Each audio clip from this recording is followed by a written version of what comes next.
začal si taky žrát ze zhora a Jorina po něm vystartovala, jako to je moje židla, neser se mi dostala. Já byla fakt šikovná. Ale ona prostě... Už má reťáka, ty vole, tak aby nebyla.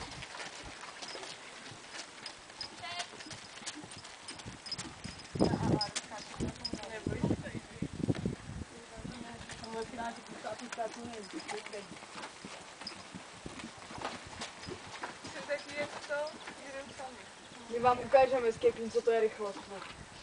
Ty hele, ale pravda je, že ty klusáci mají něco lepší pohyb, jak mají uvolněný lopatky.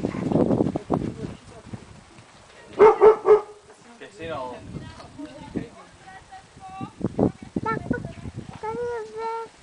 Dneska se mi líbil ten kid, který koukal ven a Jorina po někdo na něj čekal. Hlavně tady Peťa sekal sekačku. Jo, to bylo taky dobrý, jak se nedá. Jo!